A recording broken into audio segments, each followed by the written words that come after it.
Começa agora o programa 20 Minutos com Breno Altman.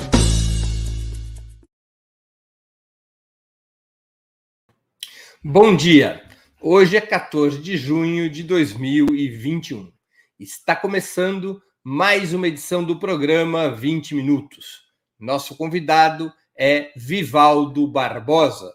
Filiou-se ao PDT em 1981, foi secretário de Justiça do primeiro governo de Leonel Brizola no Rio de Janeiro e deputado constituinte, eleito em 1986. Ocupou diversas funções dirigentes no Partido dos Trabalhistas. Na última sexta-feira, dia 11 de junho, filiou-se ao Partido dos Trabalhadores, o PT. Antes de começar a conversa, gostaria de pedir que façam uma assinatura solidária de Opera Mundi em nosso site ou se tornem membros pagantes de nosso canal no YouTube. A imprensa independente precisa da tua ajuda para se sustentar e se desenvolver. Também peço que curtam e compartilhem esse vídeo, além de ativarem o sininho do canal. São ações que ampliam nossa audiência e nossa receita publicitária. Nossos espectadores também poderão fazer perguntas ao convidado nas áreas de bate-papo das plataformas. Quem as fizer, peço que contribuam, se puderem, com o Super Chat ou Super Sticker no canal de Opera Mundi no YouTube. Bom dia, Vivaldo. Muito obrigado por aceitar nosso convite. Uma honra ter sua participação no 20 Minutos. Bom dia, Breno Altman. É uma honra para mim também estar participando aí desse importante instrumento de luta. Não é? É informação, é debate de ideias, mas é um instrumento de luta, o Opera Mundi. Né?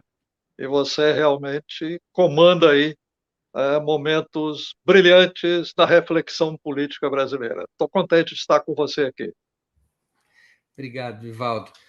O que representa sua saída do PDT junto com outros filiados históricos, incluindo um dos netos de Brizola, e a filiação no PT? O trabalhismo é uma página virada na história brasileira? Não, Breno. O trabalhismo, enfim, é da história, mas é realmente fonte de inspiração e para a ação política atual, né? Para a construção aí do nosso futuro. O trabalhismo, né, viveu aí um dos momentos mais bonitos da vida brasileira. Né? A legislação trabalhista, a previdência social pública, a organização do Estado Nacional brasileiro, forte e suficiente para enfrentar os grupos econômicos e exercer o domínio das nossas riquezas, praticar a nossa soberania, as estatais estratégicas, e a ideia do desenvolvimentismo, levar ao povo brasileiro essa capacidade de superar o atraso que o povo brasileiro tem, sempre demonstrou ter. De maneira que tudo isto é muito atual, porque tudo isto está sendo aí destruído nos últimos tempos. Até que o conservadorismo brasileiro vem resistindo, lutando, derrubando gente, interferindo, derrubando governos, até que, de uns tempos para cá, começa a querer a destruir, né, os ideais trabalhistas. Né? Aliás, o presidente da República, aí, há um tempo atrás, disse que queria acabar com a Era Vargas, né, que é a conexão aí da implantação do trabalhismo no Brasil. Dizer que o trabalhismo é muito atual, né, porque defende os direitos da nossa gente, do nosso povo, e tem, né, uma visão de nação. O trabalhismo no Brasil tem essas duas pernas, né, os direitos do povo brasileiro e a visão de nação, o nacionalismo. Aliás, Breno, é preciso registrar, né, trabalhismo é uma concepção e uma palavra brasileira.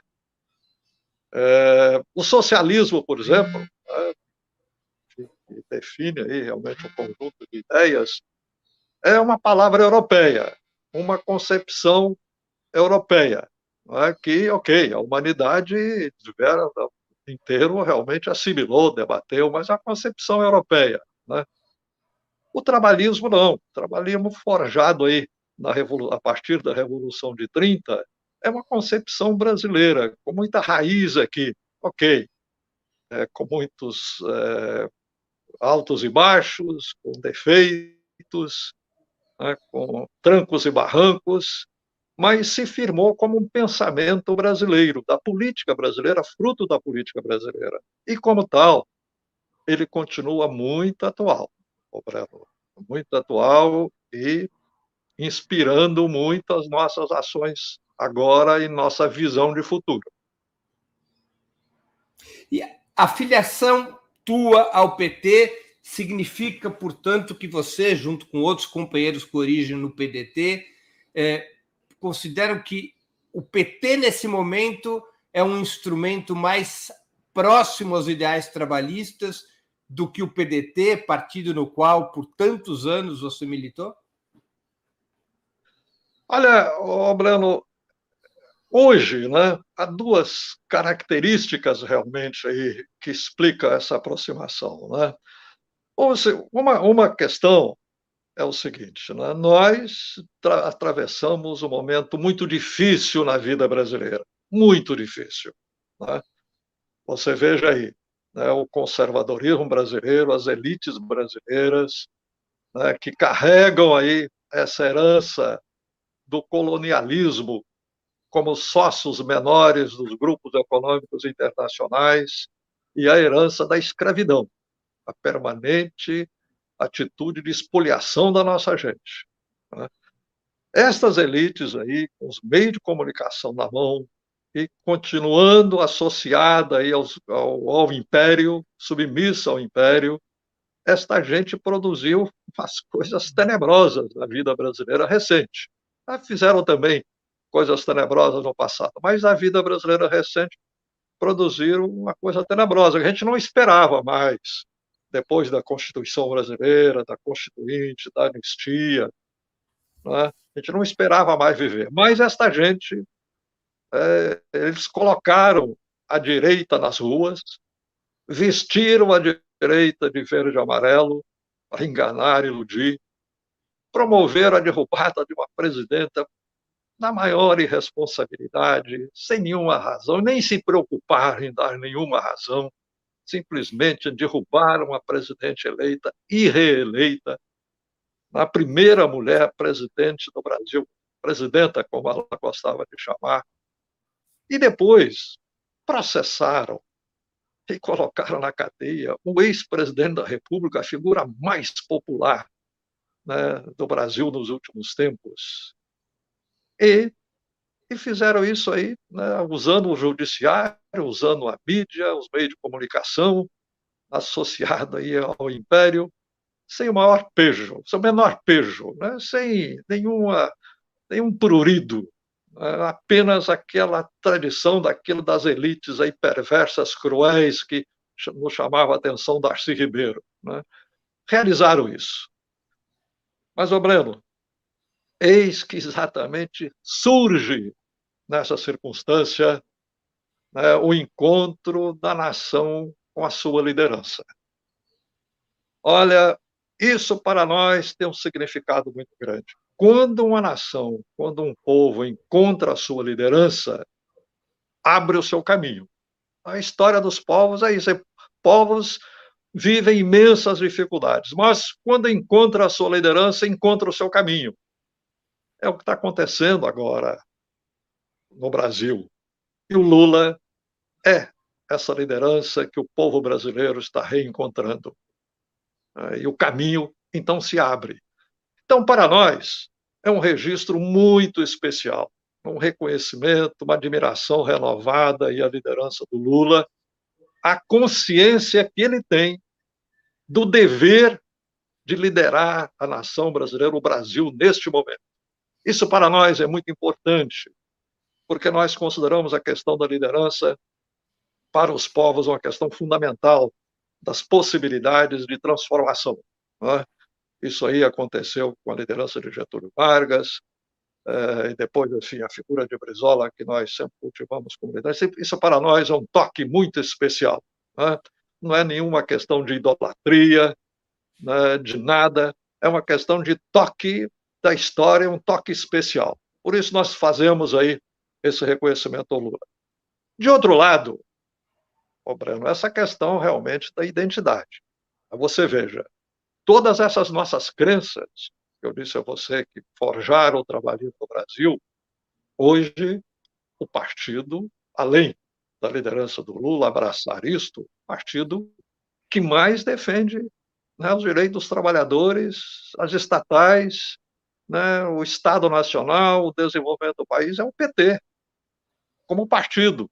A sua bancada não discrepa ninguém. Todo mundo lá defendendo agora a luta contra a privatização da Eletrobras, esse troço dos mais escandalosos, né, dos últimos tempos, a defesa da legislação trabalhista, contra a reforma trabalhista, contra a reforma da Previdência, o PT está lá firme, uníssono nisso aí. O nosso partido anterior, o PDT, éramos a esperança de que seria o porta-voz do trabalhismo. Mas desde a morte de Brizola, o PDT não é mais trabalhista, não é mais trabalhista, não é mais brizolista, né? Veja agora aí, parte da bancada votou pela liberação da economia, parte da bancada votou pela reforma trabalhista, tirando direitos, parte da bancada votou pela reforma da Previdência, tirando direitos, e agora a Eletrobras. Ora, para o trabalhismo, concepção trabalhista, a Eletrobras foi elaborada nos tempos da presidência de Getúlio Vargas, pela sua assessoria econômica, aquelas grandes figuras do Rômulo de Almeida, Jesus Soares Pereira, que nós estudamos na história, grandes figuras brasileiras, grandes pensadores, visão estratégica, elaboraram a Petrobras, elaboraram a Eletrobras, né? Duro implantar a Eletrobras, que o Getúlio não conseguiu, o Juscelino não conseguiu, apesar de construir tantas hidrelétricas, né? Só o Jango que teve a capacidade política ali de implantar a Eletrobras. E agora, ver o PDT votar, parte da bancada, né, pela privatização da Eletrobras, e a sua liderança nada faz, sua condução política nada faz. Enfim, isso é uma demonstração daquilo que nós já observamos lá de trás, que o PDT não é mais trabalhista, não é mais brizolista. E hoje encontramos esses ideais trabalhistas de uma maneira muito mais forte no Partido dos Trabalhadores. E nós, embora a gente saiba que o Partido dos Trabalhadores nunca no passado gostou disso, de ser chamado, né, de defensor de ideais do trabalhismo. Então, muita gente talvez nem goste disso agora, mas nós estamos lidando com as realidades políticas na nossa frente e nas nossas mãos. E temos que ver a realidade, Breno. Quais você acha que eram as principais divergências entre o trabalhismo e o petismo, já que você tocou no assunto? Enfim, a primeira questão, né, é a questão da ligação dos direitos dos trabalhadores à questão da nação, né? O trabalhismo teve essa felicidade de compreender isto. Não é possível construir um sistema de direitos sem construir a nação. É parte da construção da nação, construção de um sistema de direitos, né? A salvação da nação. Você vê hoje aí, em meio a tantas coisas aí, mas a Previdência Social, o sistema de aposentadorias ainda salva. O sistema público de saúde ainda salva. A escola pública ainda salva, apesar de tudo, né? Ainda salva. Então, os direitos, né, são parte da construção da nação, né? Uma nação tem que preservar as suas riquezas, o seu conceito, a sua concepção, e neste ponto, muitos fundadores do PT não apreciam esse aspecto, né? Eu diria a você, é um pouco aí as divergências que surgiram aí na década de 50 entre o ISEB, estabelecido aqui no Rio de Janeiro, o Instituto Superior de Estudos Brasileiros, onde se debateram os ideais nacionalistas, acima de tudo, trabalhistas, e a USP, onde não prevalecia muito essa ideia, né? Uma concepção diferente aí. Eu sei que, enfim, não estou dizendo a USP no seu conjunto, mas as correntes, né? Algumas correntes, personalidades, né? Isto marcou aí diferença. Na fundação do PT, também isso refletiu. Houve um pequeno congelamento aqui da imagem do Vivaldo. Vamos só esperar um pouquinho que ele retome. Eu peço para a produção que entre em contato com ele. Ele estava aqui resgatando as divergências entre o trabalhismo e o petismo. Vamos aguardar só um pouquinho, que às vezes acontecem esses problemas nas transmissões. Ele está voltando já. Não sei, eu estava sendo ouvido, Breno? Sim, sim. Você estava falando das diferenças entre o ISEB e a USP. Não, perfeito. Né? E também na fundação do PT, a questão da visão que nós sempre apontamos, e Darcy Ribeiro e outros aí apontaram a questão de uma certa visão dualista, né?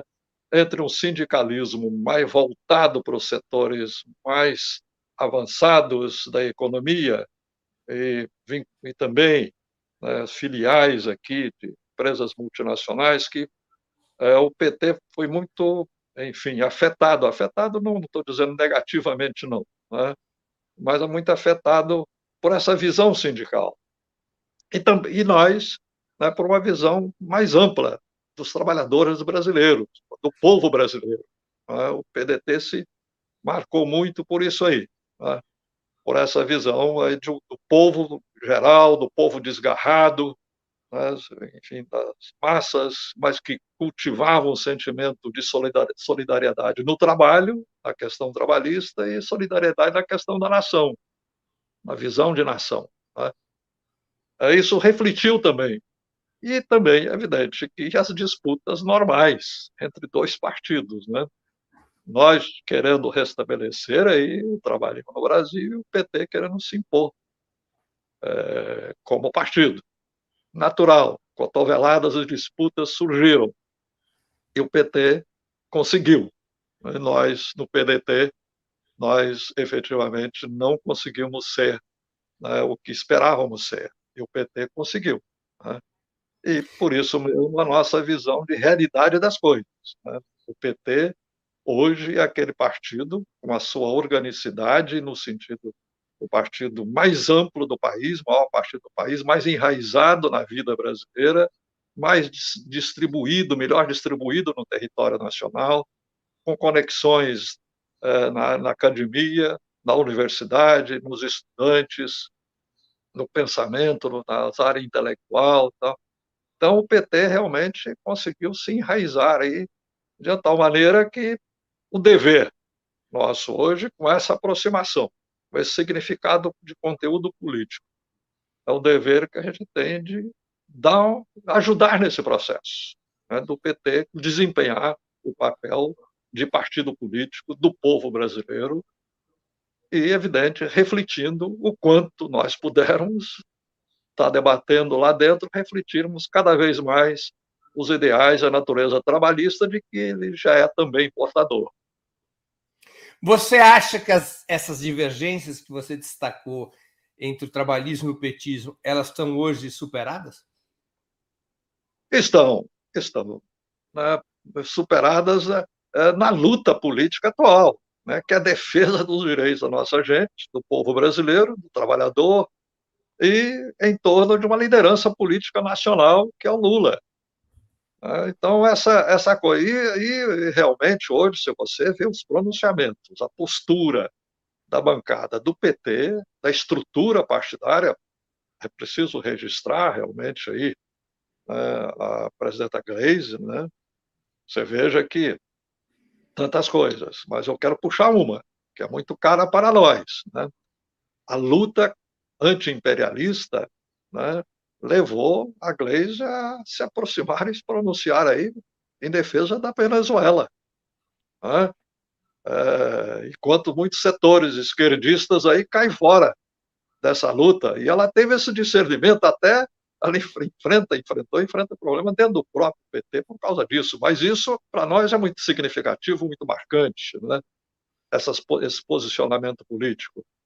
E também aí, na postura da bancada, reflete muito isso aí, de maneira que, efetivamente, hoje, essa identidade entre o trabalhismo, entre o brizolismo, né, e o PT e Lula é muito intensa.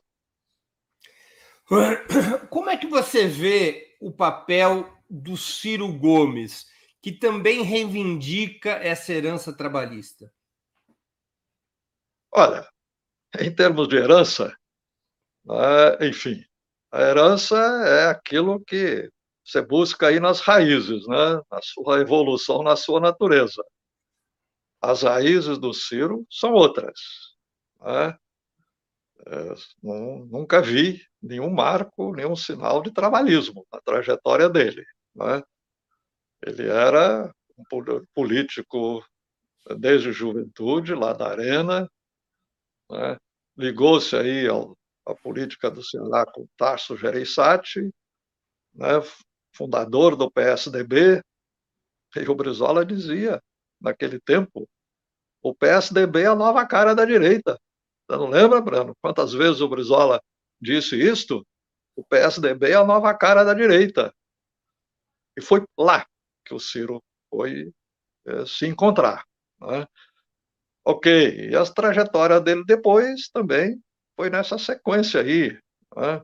Ele como ministro da Fazenda de Itamar Franco, inclusive gozando ali de uma liberdade de ação muito grande, que ele poderia colocar ali tudo o que pensava e praticar os atos que imaginava adequados. Ele foi um dos ministros mais liberais, né? Baixou tarifas de importação, coisa que nenhum país no mundo faz, né? Da maneira, baixou tarifas de importações, que isto aí assustou industriais brasileiros. Ficaram assustados, né, com o que ele estava fazendo ali naquele período. E você veja, ele fez essa trajetória toda e tantos anos depois da morte de Brizola que ele enxergou o PDT, né? Então, ele hoje está no PDT atual, no PDT que não é mais trabalhista, no PDT que não é mais brizolista, para realizar um projeto que não é trabalhista, não é dos sonhos de Brizola de jeito nenhum, tá? Então, ok, ele pode reivindicar que é pedetista, que ele está lá, e é o candidato deles, mas reivindicar que é trabalhista e brizolista, a meu ver, não tem senso. Vivaldo, deixa eu te fazer uma pergunta histórica. O brizolismo, ele é, de certa maneira, muitos estudiosos o compreendem dessa forma, uma corrente específica dentro do trabalhismo. Você concorda com essa apreciação? Olha, eu não vejo nenhum erro nisso, não. Mas talvez não explique tudo, né? O Brizola, ele era uma figura política revolucionária, não é? Ele era um pensador, compreendia as coisas, né, com muito avanço, e é evidente que ele queria dar passos na evolução do trabalhismo, né? E ele, ok, restaurou e restabeleceu as lutas aí pelos direitos, pela organização do Estado Nacional, reproduziu isso, quis avançar com isso aí. Você veja que o Brizola, governador do Rio Grande do Sul, desapropriou a empresa de energia elétrica, a Bonded Share, né, dos canadenses americanos, e desapropriou a empresa de telefonia, a ITT, gigantes da economia mundial, né? Mas ele defendendo como governador os interesses do desenvolvimento, do avanço no seu estado, e viu que essas duas empresas multinacionais não trabalhavam para isso. Ele teve a coragem, a audácia que, como governador, fez essas desapropriações, né? E desafiou aí a ira do Império, que se abateram sobre ele e acho que nunca mais o perdoaram. E depois, né, ele também adicionou a questão da educação como questão central no trabalhismo, na política brasileira. E ele dizia, olha, com as crianças educadas nessa escola que estamos construindo, eles vão fazer no Brasil aquilo que não pudemos ou não tivemos coragem de fazer. Porque com as crianças, os brasileiros educados, não se sujeita mais a essa postura aí, né, das elites e dos donos do Brasil, né, de, enfim, continuar carregando essa herança da escravidão. Ninguém mais aceita isso. A criança, o brasileiro educado não aceitaria isso. Então, o Brizola, ele colocou essa questão, né, do avanço, uma postura muito revolucionária, né, na política brasileira, e com muita coragem, né, com muita coragem cívica, né, com muita determinação. Né. Então, enfim, ele é uma nova etapa no trabalhismo. É uma nova etapa no trabalho. Né. Hoje, nós estamos vendo aí que uma nova etapa no trabalhismo, sob a liderança do Lula, o Partido dos Trabalhadores, mas é preciso dizer o que o Lula tem pregado e defendido. Né. O Lula, ele vê aí nos meios de comunicação um grande entrave para a vida política democrática, para a prática da República no Brasil. Aquilo que também Brizola via e batalhava muito. O Lula vê isso aí. O Lula vê com clareza hoje o papel do império. Né? O papel do império na vida brasileira. Então, hoje, essa nova etapa do trabalho, é evidente que a personalidade do Lula também é própria, as características dele, né? Ele está procurando aí levantar aí, enfim, uma habilidade política imensa, né, que ele tem, né, deixando todo mundo desconcertado nessa coisa, mas o que ele tem pregado e o que nos disse lá na nossa conversa, nossa reunião com ele, enfim, deixa tranquilo de que em meio a essa habilidade dele, essa capacidade de agregação, ele está com uma visão muito determinada pela soberania nacional, pela retomada de uma postura de respeito do Brasil no mundo, retomar tudo isso de errado que esse governo está fazendo hoje, aí, esse desastre do Bolsonaro e o antecessor dele, o Temer, retomar tudo isso aí e afirmar realmente os direitos da nossa gente, do nosso povo. Hoje o Lula está muito determinado. Então, é uma nova etapa no trabalhismo. Ok, muitos dirão, é diferente da etapa do Brizola? Claro que é. As etapas exatamente são diferentes, por isso são novas etapas. Mas o fundamental é exatamente que são etapas que complementam os avanços já obtidos, e que exatamente avançam, é o que nós queremos. Tenho aqui algumas perguntas de espectadores. O José Jonas Duarte da Costa, ele pergunta sobre o que a gente estava conversando agora. Brizola era o que o Florestan Fernandes chamava de nacionalismo revolucionário? Olha, eu creio que não é uma má classificação por ele, não. As classificações nunca são exatas, né? Porque há mais personalidades complexas, criativas, inovadoras, como o Brizola, é difícil a gente amarrar numa expressão. Mas pode se aplicar, né, esse conceito nele sem estar cometendo erro. Antônio Carlos Cabral Medeiros. Os trabalhistas que estão entrando no PT irão formar uma tendência trabalhista dentro do partido? Olha, nós não somos muito habituados a essa questão de tendências, né? Nós, né, trabalhávamos com o Brizola em torno da sua liderança e hoje estamos com Lula em torno da liderança do Lula dentro do PT. Né? Queremos debater o mais fundo que pudermos essas questões trabalhistas que vemos que devem ser colocadas com firmeza na vida política atual. O Lula está sensível a isto. A vida partidária, enfim, a luta política vai dizer aí realmente os rumos concretos, mas nós não estamos muito habituados a trabalhar com essa questão de tendência, não. Vivaldo, deixa eu colocar uma outra questão. O trabalhismo foi a expressão de um projeto que reuniu setores importantíssimos da sociedade, que apostava na possibilidade de um desenvolvimento autônomo,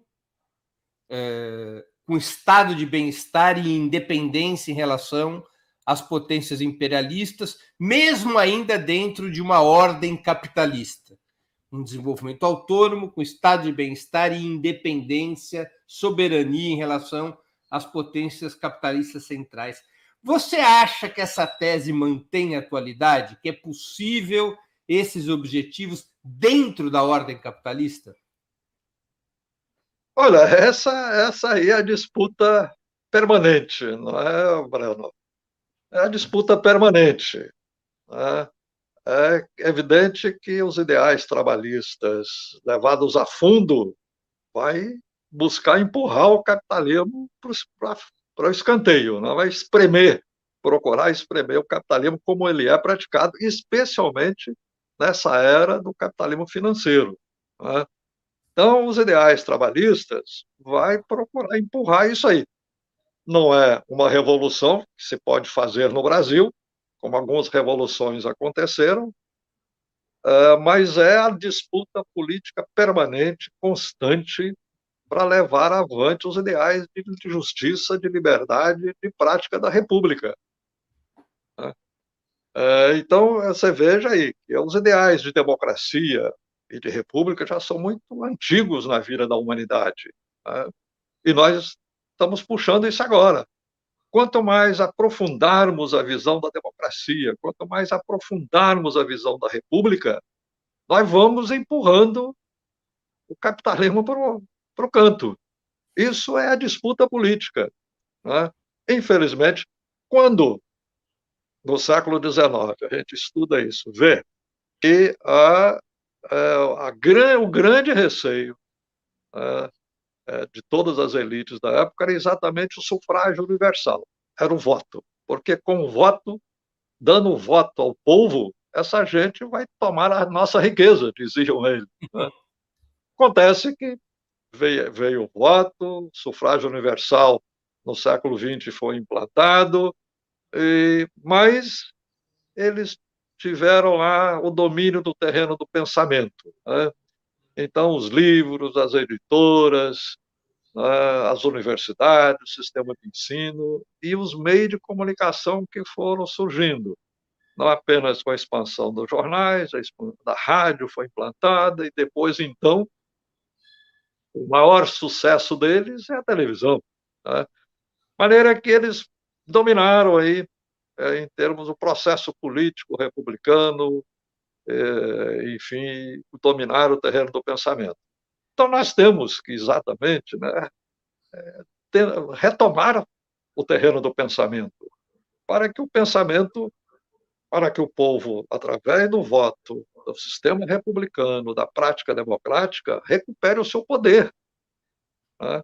Porque esse é o drama. É o povo realmente com consciência e com noção do seu poder vai encostar realmente o capitalismo, porque não atende aos interesses gerais, coletivos, né, de uma maneira ampla. Então, é uma disputa política permanente. Né? São questões válidas, atuais, é parte da nossa disputa, é parte da nossa luta, porque não há revolução, não há ambiente de revolução, enfim, são os desafios aí que exigem sabedoria e competência política. Vivaldo, Leonel Brizola tornou-se uma grande liderança nacional, reconhecida em todo o país, enfrentando e derrotando a cúpula militar golpista em 1961, durante a lendária Campanha da Legalidade. Os militares, com sua integração ao governo Bolsonaro, voltaram a ser uma ameaça que precisa ser derrotada? Olha, é evidente que sim, né? É uma ameaça, e mais do que uma ameaça, estão aí a praticar atos aí, né, realmente que não são recomendáveis e não nos ajudam, né? Mas, né, hoje, o processo político está levando a eles realmente a não terem condição de representar e praticar danos para a nossa gente, para a nossa democracia. Eu não estou vendo que eles encontrem instrumentos para isso aí. De outro lado, tem que se compreender, né, de que as Forças Armadas, os militares, são também um dos esteios aí da nação. Né? Tem que se compreender isto. O que o governo Lula parece que não compreendeu isso bem, não dialogou. Tivemos aqui uma outra interrupçãozinha, vamos esperar aqui retomar a conexão. O Ivaldo Barbosa estava abordando o tema dos militares na atual situação brasileira. Vamos aqui só aguardar que ele retorne, pedir para a produção fazer contato com ele. Provavelmente ele vai ter que sair e voltar. Às vezes acontece isso, é uma chateação, mas a gente espera ele retornar aqui para continuar Povo a resposta. Ele já brasileiro. está voltando? Ah, Você falava, então, que o governo Lula não teria sabido dialogar com a questão militar? Sem dúvida, né? Sem dúvida. Aliás, eu ouvi até, depois da preparação do governo, muitas figuras deles dizerem, nós vamos pelo almanaque, isto é, o critério lá da antiguidade para os comandos, né? Ok, é um critério, mas sabe que essas coisas não são abstratas, né? Vão para o almanaque, mas quem é que está no almanaque? Qual é a cabeça que está lá nos almanaques, né? É evidente que tinha que ter aí um processo seletivo disso, né? E de outra questão, é preciso que dentro das Forças Armadas ressoe aí um sentimento do povo brasileiro, um pensamento nacional. Há tantos militares aí de tradição de compreender o Brasil, há tantas obras aí, tanta coisa. Por quê, né, que essa gente fica aí voltada ainda, aí submissa para o Império, batendo continência para o Império? Isso não tem sentido, né? Eu sei que a questão aí do golpe de 64, você mencionou a questão de 61. Aquilo de 61, inclusive, foi uma fração dos comandos aí que tentaram dar o golpe para impedir a posse do João Goulart. Mas muitos setores, tanto assim que eles não conseguiram falar, muitos setores da estrutura do Exército realmente não apoiava isso. A estrutura das Forças Armadas não apoiava isso. E depois tiveram com o golpe militar. É evidente que eles produziram uma lavagem muito grande. A quantidade de militares aposentados, caçados, foi imensa, né? Os registros históricos aí, até muita gente se surpreende com isso. Então, isto ficou aí um pensamento dominante no Exército, nas Forças Armadas. Com a democratização, né, é evidente que tem que se produzir um impacto, como os diversos setores da vida brasileira, também das Forças Armadas. É preciso produzir um impacto lá dentro, né?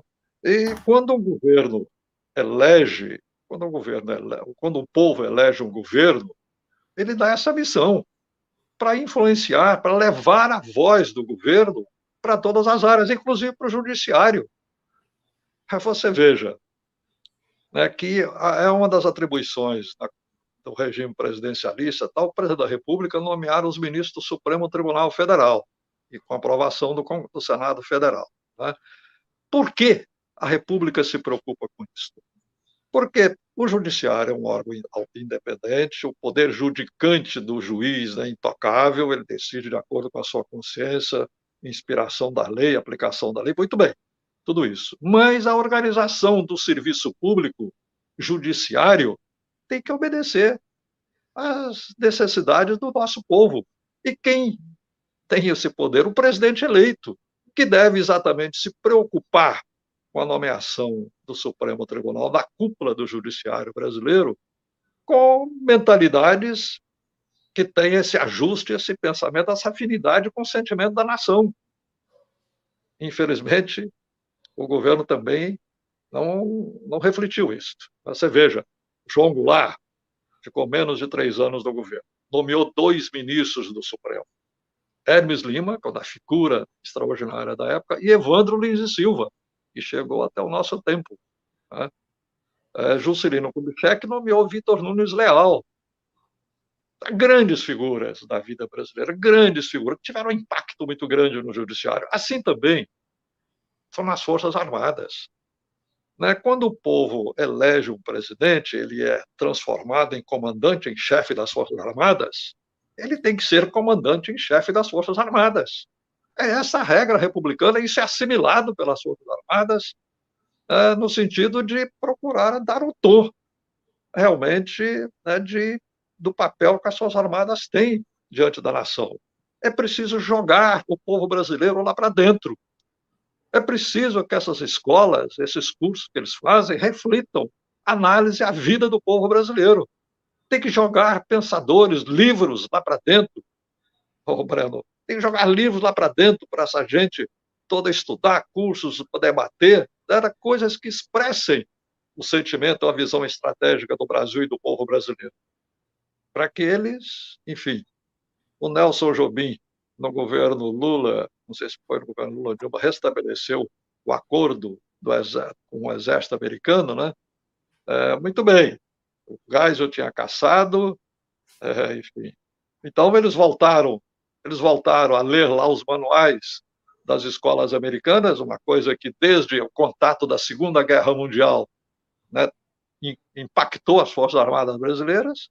Você veja aí, o contato do Exército Brasileiro com o Exército Americano na Guerra Mundial, na campanha da Itália, impactou muito o Exército Brasileiro. Todos, inclusive, com reflexo dos acontecimentos posteriores aí. Agora, eles voltaram lá a frequentar, a ler os manuais deles, talvez a frequentar os cursos dele lá. Ok, mas nos cursos aqui é preciso direcionar realmente para debater o Brasil, debater o povo brasileiro, o seu sentimento, sua visão, seus direitos. E isto é possível porque as Forças Armadas, de uma forma ou de outra, desempenharam papéis aí também grandiosos no país.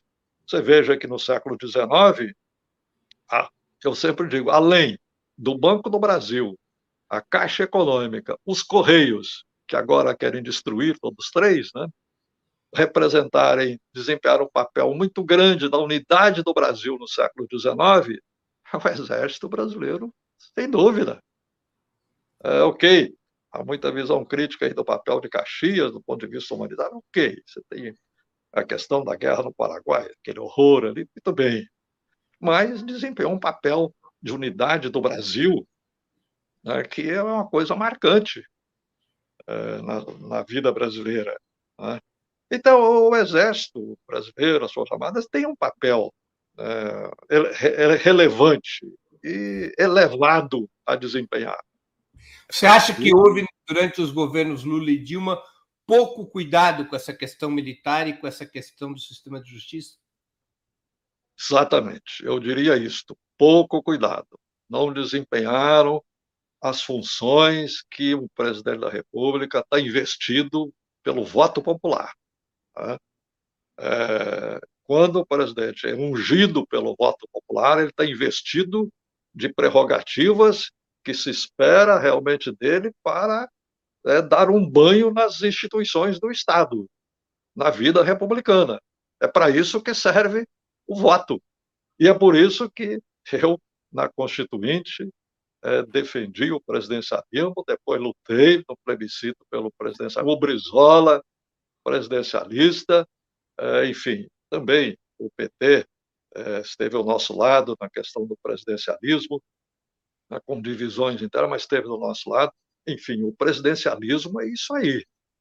Né? É para que o povo brasileiro se una naquele momento se enxergue como nação de ponta a ponta do território nacional, ele se veja como uma unidade naquele momento, escolhe o seu dirigente, o seu presidente, e espera que esse presidente dê um banho na vida institucional republicana do país.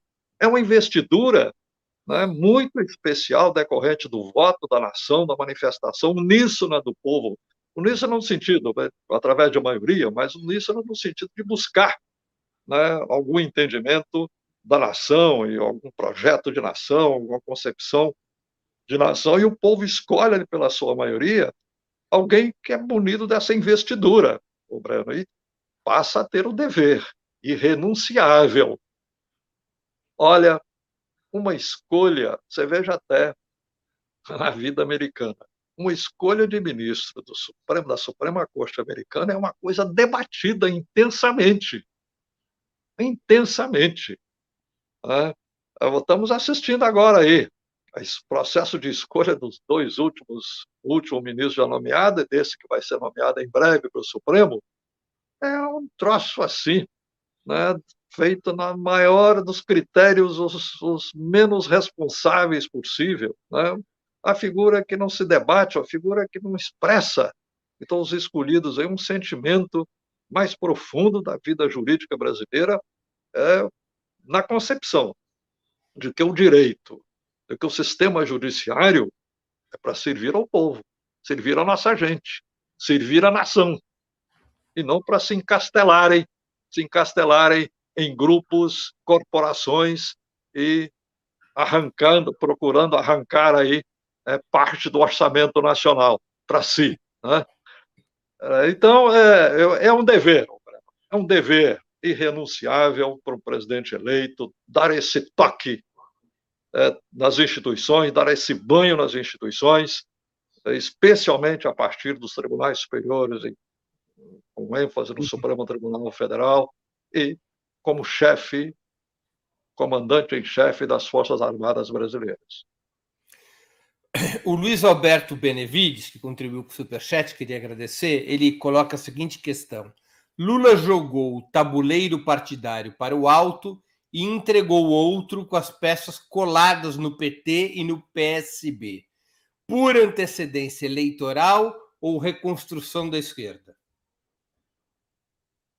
Olha, essas coisas não se separam, né? Ninguém se prepara para uma eleição sem pensar em organizar bem a eleição. Né? Senão, pode ser até um debate bonito, você pode até tirar belas fotografias, fazer alguns registros históricos, mas não estará participando das eleições para valer. Né? Participar das eleições para valer, você tem que mergulhar nas eleições, examinar as forças, as possibilidades, sem transgredir os princípios, né? Sem fazer tergiversações, mas você tem que mergulhar no debate político eleitoral, que é complexo, que é composto de mil coisas. Né? Então, eu acho que o Lula, nesses contatos todos, ele está mergulhando no tabuleiro eleitoral, para isso ele é candidato, né? Senão ele seria apenas um debatedor de algumas ideias. Não, ele é candidato, e candidato tem que procurar levar a vitória, e é o que o povo espera do seu candidato habilidade política, sem se desnaturar, sem se desequilibrar, mas o povo espera do candidato habilidade, competência política, sabedoria para chegar lá, porque é um instrumento. O povo sabe que, ao registrar o seu voto lá, ele está consagrando uma coisa que o seu candidato ajudou a construir ou construiu. Ele sabe que o voto, até simples, autônomo, que não é antecedido de uma articulação política superior, sábia, ele sabe que pouco valerá, não vai chegar a lugar nenhum. Então, ele espera, o povo espera do seu candidato essa habilidade, a sabedoria e competência política para conduzir as coisas para poder chegar lá. Uhum. Vivaldo, todas as vezes que as forças progressistas chegam ao governo no Brasil e introduzem reformas que afetem os privilégios das elites, as elites locais ou estrangeiras, mesmo que moderadamente, começa o movimento das correntes golpistas, civis e militares. Assim ocorreu com Getúlio, depois com Jango, Lula, Dilma. Dos quatro, aliás, apenas o líder petista conseguiu completar seus mandatos constitucionais. Como sabemos, Getúlio, para evitar o golpe, se mata, Jango é derrubado por um golpe militar e Dilma por um golpe parlamentar. Você não teme que isso se repita caso a esquerda e o PT voltem ao governo? Como derrotar o golpismo aparentemente inerente às classes dominantes brasileiras e seus partidos? Ô, Breno, você produziu aí realmente uma síntese das coisas, né? O golpismo é inerente às elites brasileiras. É inerente. Está aí na vida brasileira. Nós não Havia vamos muita conseguir. ilusão de que ele houvesse passado depois da Constituinte. Pois é, a gente, com a Constituição, nós demos, né, uma solução muito grande e superior à questão aí das ações golpistas, mas não eliminamos, né? Você veja o seguinte, no Brasil, só se conseguiu ganhar a eleição com golpe. Todas as eleições que eles ganharam foi com golpe, né? Você veja, não apenas o golpe de 64, que derrubou o governo aí, mas o Collor foi eleito depois com um golpe do caçador de Marajás, além, né, de um golpe anterior que tentou dominar a Constituinte, mas nós resistimos, lutamos todo lá, que foi o golpe do Plano Cruzado, mas o golpe do caçador de Marajás, né, e depois teve lá o papel da TV Globo, nos noticiários, na quantidade de notícias, e depois lá na edição do debate final, tá lá, aquele processo eleitoral que aconteceu foi um golpe que nós não conseguimos evitar. Indubitavelmente foi um golpe, né? Depois o plano real. O plano real, né, realmente foi um resultado de uma articulação aí com o impeachment do Collor, é aquela coisa, né?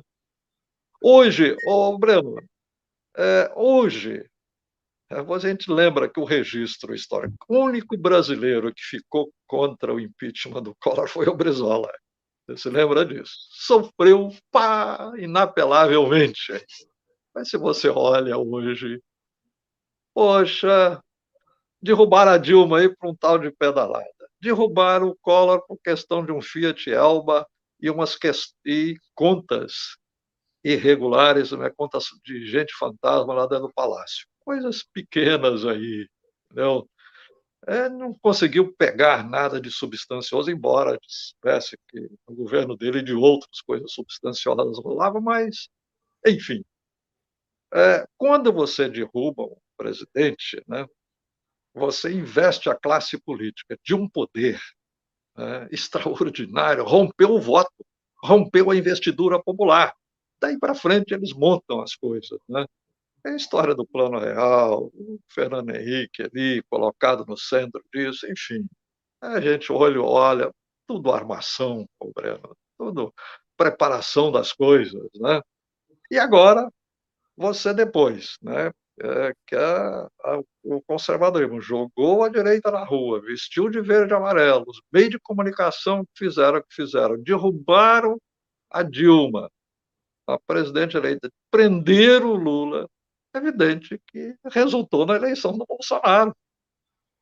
Que é um troço aí, um troço resultado de uma coisa diferente na vida brasileira, anômala, que é um golpe.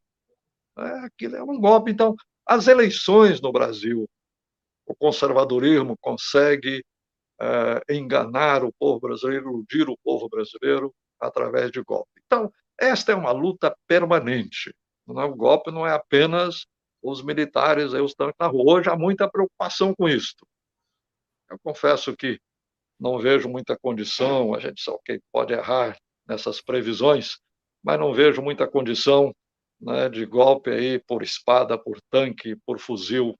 Não vejo condição. E as coisas são armadas de maneira diferente. Eu acho que não há condições para isso agora, mas é uma luta permanente, né?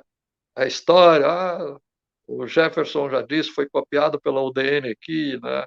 A democracia, como é que é? Eterna vigilância. O Então, preço da liberdade é eterna vigilância. preço da liberdade, a eterna vigilância. Ok. Então, isto é vigilância permanente. É a luta política permanente, né? Porque você não é apenas portador de um conjunto de ideias generosas, humanitárias, universais, justas, você é portador desse conjunto de ideias. Você tem que viabilizar. Viabilizar é chegar lá e se defender. Chegar lá e se defender. Ter o dever de defesa. Quando o povo investe um governante, especialmente no presidencialismo, investe o presidente da República da sua função, dá a ele o dever de se defender. Não pode ser jogado para fora. Né? Então, ele tem o dever de se defender. Ok. Quando Getúlio lá deu aquele tiro no peito, né?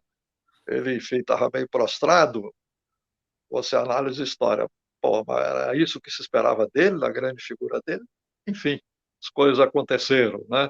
Mesmo do Jango, você sempre faz, poxa, mas o Jango não montou o seu famoso dispositivo militar, era um troço de Araque, né? Não tinha o direito de fazer isso? Tudo bem. Opa, tivemos mais um pouquinho de congelamento, acho que nós somos um processo cíclico aqui, mas ele já vai voltar. Como aconteceu das outras vezes, vamos só esperar um pouquinho. Essa interessantíssima entrevista com o Vivaldo Barbosa, que muita experiência política, muito conhecimento histórico. Vamos só esperar ele retornar aqui que a gente volta às perguntas que a gente está fazendo para ele. Já está voltando. Então, você falava do dispositivo militar do Jango, quando caiu. Pois é, ok. Né? Enfim, acabou, não funcionou, mas a gente sempre é cobrado. A história cobra, né? Do governante o dever de se defender. A investidura do voto do presidente está implícito, embutido isso aí. Ele tem que chegar lá e tem o dever de se defender para poder vingar as coisas que ele se comprometeu diante do povo e as esperanças do povo se realizar da maneira minimamente. Né? Vivaldo, deixa eu fazer outra pergunta histórica. Se a gente olhar para a história do Brasil, a única vez que o golpismo foi taxativamente derrotado, de uma maneira até humilhante, foi em 1961, na campanha da legalidade liderada pelo Brizola. Qual foi a diferença do Brizola ter conseguido impor uma derrota tão frontal ao núcleo golpista das Forças Armadas, o que lhe valeu o ódio desse núcleo golpista até o fim da vida, em relação aos demais dirigentes políticos que não conseguiram encontrar uma forma de resistência efetiva? Olha, primeiro toque aí, a coragem do Brizola, a coragem cívica dele se jogar naquele troço ali. Né? A natureza do Brizola não era de um conciliador. Não, ele tentou. Né? Naqueles primeiros momentos, ele tentou, inclusive, ele telefonou para muitos generais. É célebre o telefonema dele para o Costa e Silva, que era o comandante do 4º Exército lá em Recife, no Nordeste. Né? Ele tentou, ele fez muitos contatos. Naquelas primeiras horas ali, ele fez muitos contatos. E, aliás, o telefonema dele com a Silva é célebre, porque o Costa Silva reagiu, não, obedeço ao comandante do Exército, o Brizola tentando argumentar, não, o ministro da Guerra é o meu comandante, tal, e o Costa Silva foi se irritando, o Brizola também, e o Costa Silva disse, não me telefone mais, governador, porque eu obedeço ao ministro da Guerra. O Brizola, é seu golpista FDP, né, e desligou o telefone dele. Então, o Brizola tentou articular, mas viu que não dava, vai resistir. Resistir a isso aqui. Porque o Brizola contava com o sentimento do povo brasileiro, que penetrava aí até em áreas militares. Né? Ele contava com isso. Ele falou, eu tenho que resistir aqui, porque a partir da resistência, esse troço vai se alastrar. Não vai ser fácil para eles, não. E embora ele não soubesse, né, Ele tinha, é evidente, algum contato com alguns generais, alguns oficiais, que ele sondou, e especialmente no Rio Grande do Sul, que estavam com ele, né? Mas não eram comando. Ele não sabia como é que o comando e a lei, o exército no Rio Grande do Sul era poderoso, era É o o mais exército poderoso. mais poderoso do país.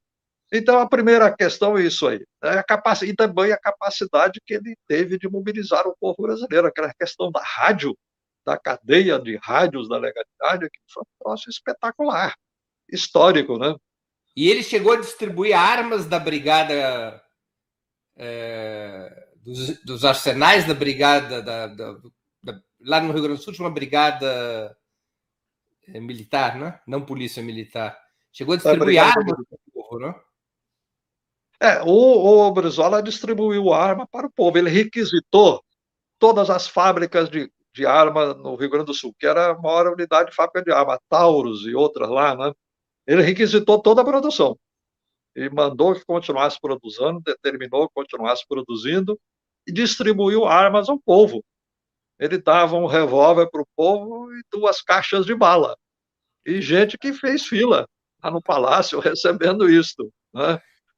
Ok, do ponto de vista militar, isso, diante das forças do exército, isso é mobilização.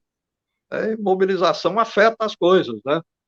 Então, ele distribuiu arma. E também teve um episódio, Breno, que na, na revolta do Flores da Cunha, no início da Revolução de 30, como governador do Rio Grande do Sul, ainda contra o Getúlio, né, o Flores da Cunha fez uma encomenda de fuzis à Tchecoslováquia. Esses fuzis chegaram lá no Rio Grande do Sul e depois não tinha mais uso e ficou guardado lá. Os oficiais da Brigada Militar sabiam desses fuzis, que era uma quantidade razoável, né? Então, o Brizola mandou, então pega isso. Foi lá e pegou. Então, a Brigada Militar ficou melhor armada também. O Exército também, ok, o Exército pode vencer, mas também não vai ser fácil, né? Então, esse conjunto de coisas, mas acima de tudo, a mobilização. A gente via, eu era estudante no Rio de Janeiro, todo mundo ficava até tarde da noite ouvindo o Brizola na rádio. No dia seguinte era comentário, no dia seguinte era comentário, mobilizava a gente, né? Enfim, mesmo no Rio de Janeiro, em que o Lacerda desencadeou uma repressão muito grande, mesmo aqui se mobilizava muita gente, né? Então, isto acabou se impondo, porque eles viram que não seria fácil. A resistência tem isto, né? Se você resiste de uma maneira que não torna as coisas fáceis, a vida dos golpistas fica Que pior. foi a Aí vão crítica pensar também do 2 Brizola vezes. ao Jango depois, né? Desculpe? Que depois foi a crítica do Brizola ao Jango de não ter tomado iniciativas para resistir, né? É evidente que ele se aborreceu com isso aí, né? Enfim. Aí agora é o registro da história. O Jango disse a ele que era o importante chegar em Brasília e que se ele preferia chegar em Brasília sem armas, né? Com articulação política. E, enfim, as coisas se deram dessa maneira. Essa é parte aí da história. Vivaldo, você é favorável à atual onda de mobilizações sociais contra o Bolsonaro? Acha que esse é o momento de enfrentá-lo, apesar da pandemia, ou seria melhor esperar pelas eleições de 2022? Olha, esperar por eleições, né, enfim, não é uma atitude boa, porque a eleição tem que ser preparada, né? Aliás, a campanha já começou. A campanha já está aí, né? Tanto por parte do Bolsonaro quanto das oposições. A campanha já está aí. Então, atividades de campanha devem ser desenvolvidas, inclusive a questão da crítica, a crítica, né, dura que se tem que fazer ao governo. Crítica de todas as maneiras possíveis tem que manter. A questão aí da gerar aglomerações, é evidente que é uma coisa delicada, né? Eu gostei de ver as notícias de quanta gente foi para a rua na última manifestação. Então, opa, Bolsonaro está sendo duramente criticado, isso é muito bom. De outro lado, é evidente que há aqueles médicos, etc., sanitaristas que não recomendam, então é um fio de navalha e é difícil você dizer o que deve, o que não deve ser feito, né? Agora, oposição tem que ser realmente muito firme. E oposição também assim, bem concreta e em cima das coisas. Por exemplo, eu estou vendo em muitas manifestações gente querendo, chamando que o Bolsonaro cometeu crime ao tampar a placa da moto dele ali e tal. É preciso a gente entender, enfim, compreender o significado das normas, né? A norma que proíbe tapar uma placa é porque ninguém pode ficar omisso, escondido. Mas em cima, a placa tampada da moto, em cima da moto está uma figura muito conhecida, então ele estava mais do que reconhecido ali. As autoridades, né, inclusive, parece que o multaram, as autoridades estão ali, não há problema. Então, são esses tipos assim de exercício de crítica, que às vezes exagera num canto e no outro, né? É evidente, a gente tem que fazer isso com bem profundidade, com muito acerto, né? Porque nós temos que exercer oposição muito firme, crítica muito firme, porque o que está se fazendo contra o Brasil e o povo brasileiro é uma coisa inominável, é inaceitável. Mas a grande saída são as eleições. Essa é a grande porta para o Brasil, né? De maneira que temos que levar com sabedoria, são coisas aí de fio de navalha, que você fica na dúvida de um canto para outro, navega com dificuldade, caminha com dificuldade, mas o fundamental é caminhar numa visão crítica e preparando o povo brasileiro para dar o grande troco nas eleições do ano que vem. Vivaldo, como você imagina a construção de alianças para a sucessão presidencial? A esquerda deveria se apresentar com identidade própria, defendendo um programa contra o neofascismo, o neoliberalismo e o imperialismo, ou deveria buscar, desde o primeiro turno, uma coalizão com a oposição de direita, os setores da oposição de direita, mesmo às custas de um programa menos claro sobre o futuro do país? Esta segunda opção é a pior possível, que tem aí machucado a nossa história, né? Você tem que se apresentar com a sua proposta nítida, ainda mais agora, que as coisas estão muito contundentes, esse radicalismo do Bolsonaro, essa exacerbação dele, dos bolsonaristas, né, permite você criar um confronto bem direto, mas o confronto é preciso que se diga, não é apenas contra o Bolsonaro, é contra esse neoliberalismo, todo esse esquema, né, de submissão ao império, aos interesses do império. Então, o nosso projeto tem que ser muito nítido, muito claro a esse respeito. Isto não elimina que você faça composições de ordem política sem desmanchar ou sem manchar este projeto. Você não pode manchar esse projeto. As concessões, porque ainda mais, né? Esses grupos políticos que poderão nos ajudar nas eleições, né, são coisas, preciso reconhecer, são coisas pequenas do ponto de vista eleitoral. Né?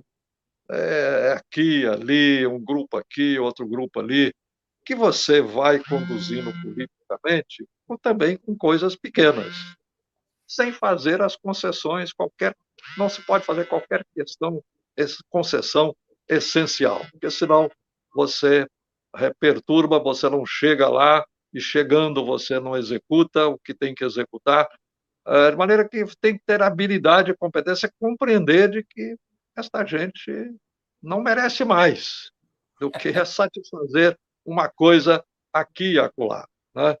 Então, você não pode, por exemplo, que mesmo porque eles não vão pedir, você não pode renunciar agora, nesse governo que vai decorrer da eleição, a um enfrentamento adequado dos meios de comunicação. Você não pode deixar os meios de comunicação. Nós falamos no judiciário, militares, mas é preciso tocar nos meios de comunicação. Você não pode. deixar os meios de comunicação manipular a vida da República como eles manipulam. Né? Há um interesse da nação aí para aprofundar a democracia e aprofundar a prática da República, que esse meio de comunicação tem que seguir. Então, você, nessas questões fundamentais, você não precisa fazer concessão, você não precisa mudar programa. Né? A carta aos brasileiros, lá na campanha de 2002, a eleição já estava ganha, você podia fazer alguma questão retórica ali, né? E depois o governo não precisava nem mais se voltar a se referir a coisas dali, aquela manifestação às vésperas de eleição, com a eleição já ganha. Né?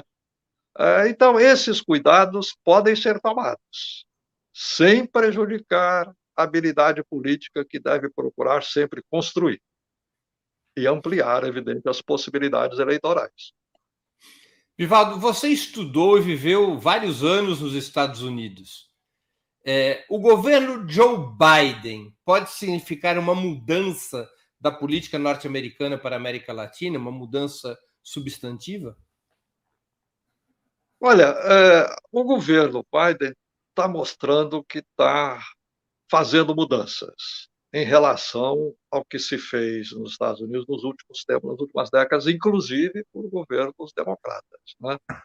Ele, quando lança esses 3 projetos aí, que se somado dão aí, acho que 5 trilhões de dólares, 6 trilhões, 6 trilhões de dólares. 6 trilhões de dólares, esse troço que a gente não consegue nem imaginar quanto é, né?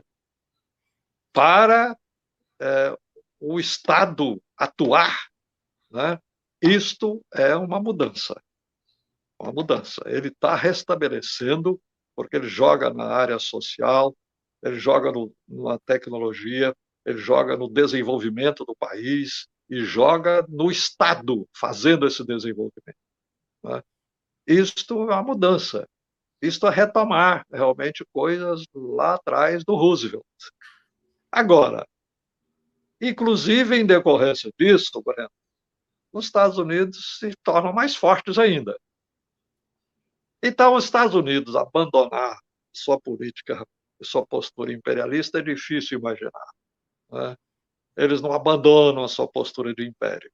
Não abandonam. Veja agora como eles estão tocados aí pela China, que está aí com a presença no mundo. Né?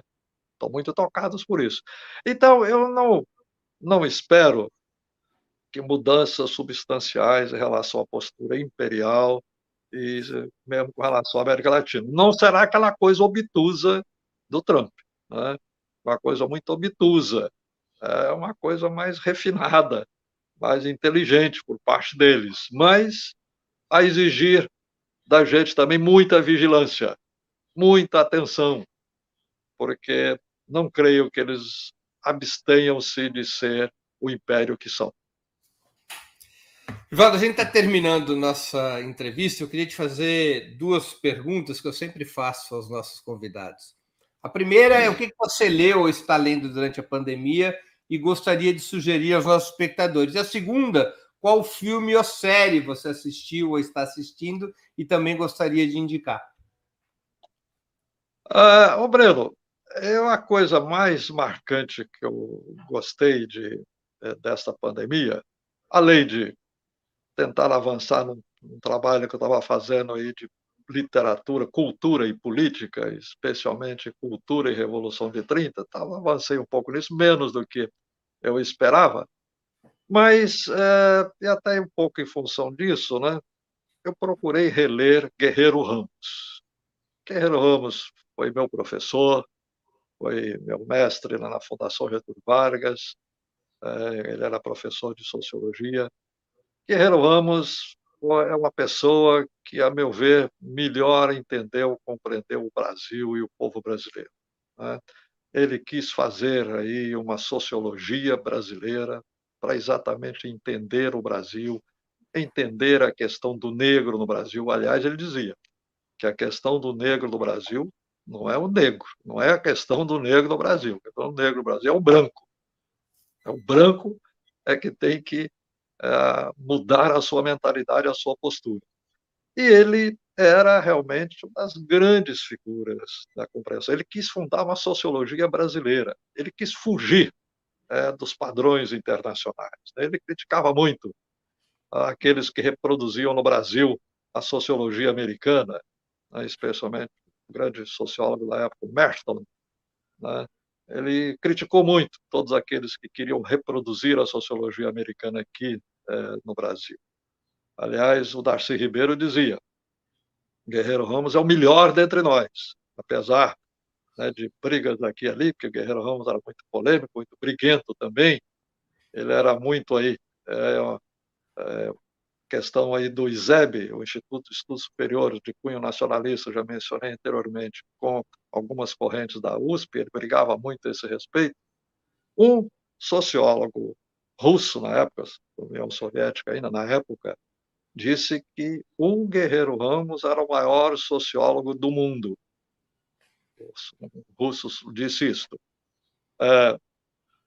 Então, eu recomendo muito que, se alguém puder... É muito difícil, porque não se reedita as obras dele, Edita há muitos anos.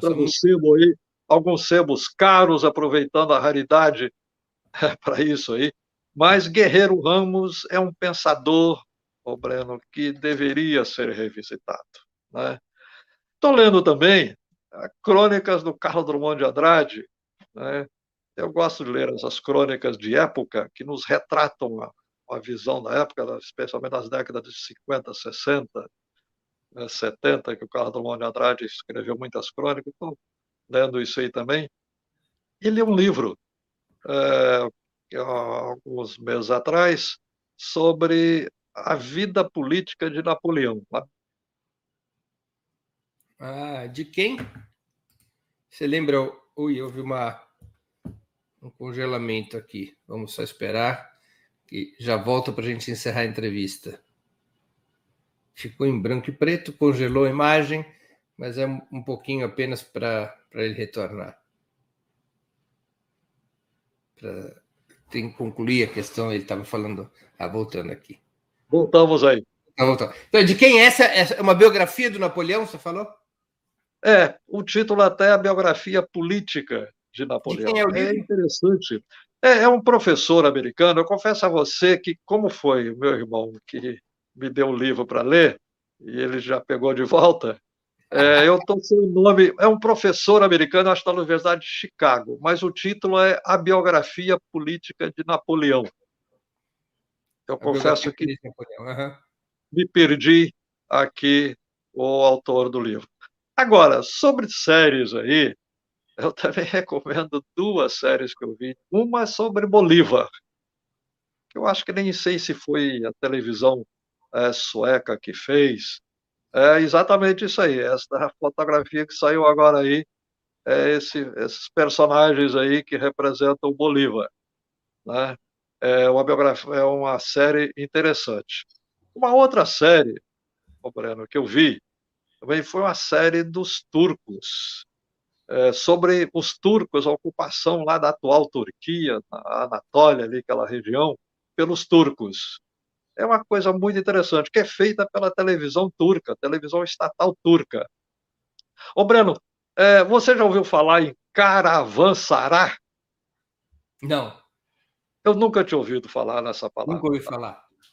Caravanserai é o seguinte, isso é um personagem lá, que era descendente da elite turca, disse o seguinte: o Estado, eles usam muita palavra Estado, sabe? Muita palavra Estado, para muita gente aí da esquerda brasileira tem horror disso, eles usam muita palavra Estado. Ele diz que o Estado construiu hotéis de pontos em pontos para dar apoio aos comerciantes que iam de um canto a ponta a outra levando as suas mercadorias e buscando mercadorias. Esse hotel, a pessoa tinha o direito de ficar 3 dias comendo, dormindo, de graça. Até 3 dias ele ficava de graça. E também os árabes fizeram isso para dar apoio às caravanas, daí a palavra caravanserai, para dar apoio às caravanas. Então, você vê a concepção do Estado de apoio à atividade econômica se jogar numa tarefa naquele ano dos 1.200, 1.000 e poucos, o Estado atuando para dar apoio aí às atividades econômicas. Então, essa série aí é muito interessante, porque ela nos traz aí muitas questões e muitas lições. Legal. Vivaldo, eu queria te agradecer muitíssimo pelo teu tempo, por tuas ideias, por teu conhecimento nessa mais de 1 hora de conversa aqui, que poderia ir dia adentro. É muito interessante te ouvir. Obrigado pela oportunidade que você deu aos nossos espectadores, às nossas espectadoras e a mim mesmo. Breno Altman, eu que agradeço o seu convite, foi um prazer trocar ideias com você. O Breno Altman é um intelectual de grande envergadura, comunicador agora aí, puxa as questões, né, centrais no pensamento, na vida brasileira, porque eu tenho acompanhado aí, né, realmente eu valorizo muito essa sua ação, o Breno Altman, e a nossa conversa foi muito agradável, eu que agradeço a oportunidade, e será bom a gente voltar a conversar aí em breve. Certamente. Muito obrigado, Vivaldo. Obrigado a você. Encerramos assim mais uma edição do programa 20 Minutos.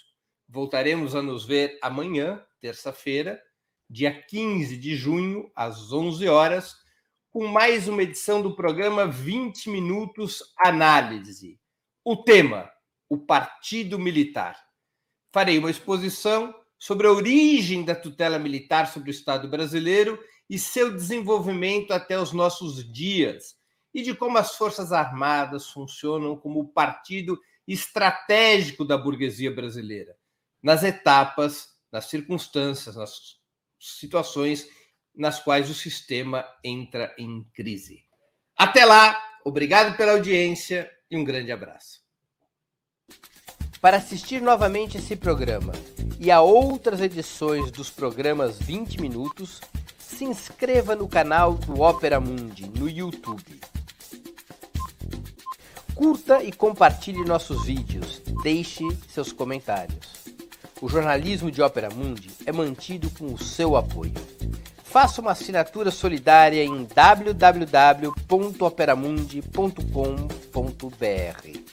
Com um pequeno valor mensal, você nos ajuda no desenvolvimento de um jornalismo independente e de qualidade. Obrigado pela audiência e até a próxima.